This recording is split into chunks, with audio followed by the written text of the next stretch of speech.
អ្នកទាំងអស់គ្នាដែលជួបបញ្ហាអត់នៅពេលដែលយើងចង់តេស្ត technology អីមួយឬក៏ចង់តេស្ត framework អីមួយអញ្ចឹងយើងអត់ចង់ install វាចូលទៅក្នុងកុំព្យូទ័ររបស់យើងអញ្ចឹងថ្ងៃនេះខ្ញុំមាន website មួយដែលខ្ញុំចង់មក share ទាំងអស់គ្នាវាគឺជា IDE ដែលយើង run នៅក្នុង web browser អញ្ចឹងយើងមិនបាច់ install អីនៅក្នុង local កុំព្យូទ័ររបស់យើងទេអញ្ចឹង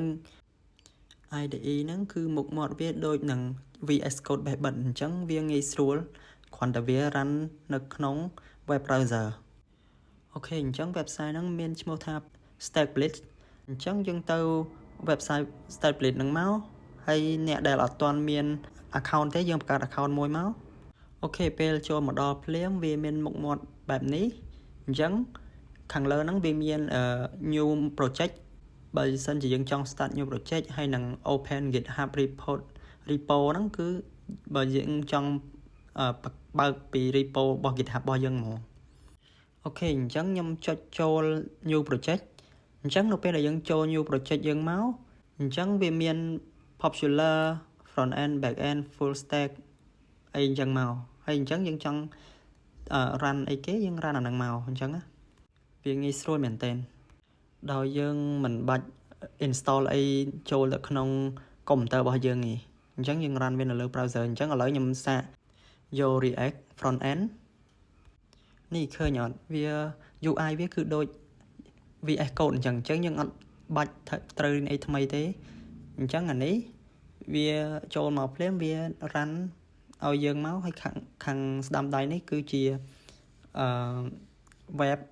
browser ដែលវា show website របស់យើងហើយឥឡូវចាំមើលខ្ញុំសាកកែ code ឃើញអត់វាលឿនមែនទែន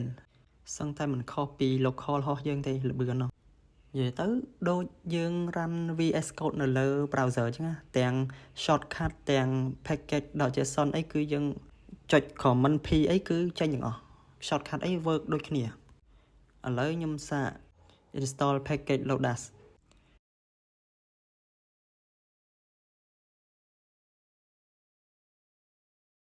អញ្ចឹងឥឡូវវាកំពុងតែ install អូខេឥឡូវ install ហើយ Lodash នៅក្នុង package.json អូខេហើយមាន feature មួយទៀតដែលខ្ញុំចង់បង្ហាញគឺតាក់ទងជាមួយនឹង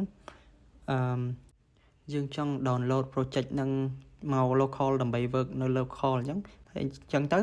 វាចេញមកជា zip file អញ្ចឹងណា connect វាទៅ GitHub របស់យើងក៏ធ្វើបានដែរអញ្ចឹងយើង connect វាមកយើងឲ្យ authorize វាមកអូខេនៅពេលដែលយើង connect ជាមួយ GitHub ហើយយើងចុច create a repo ហ្នឹងមកហើយបន្តមកយើងហ្នឹងហើយចូលមក create make it private អញ្ចឹងទៅអូខេហើយយើងចង់ rename ក៏បានអូខេហើយបន្តមកទៀតយើងសាកទៅមើលក្នុង GitHub របស់យើងទៅយើងនឹងឃើញនេះ repo ហ្នឹងវា load មកក្នុង GitHub របស់យើងហើយអូខេអញ្ចឹងបើសិនជាបងប្អូនណាមានសំណួរក្រៅពីហ្នឹងអាចតាក់ទងឬ comment មកក្នុងវីដេអូហ្នឹងបានអរគុណ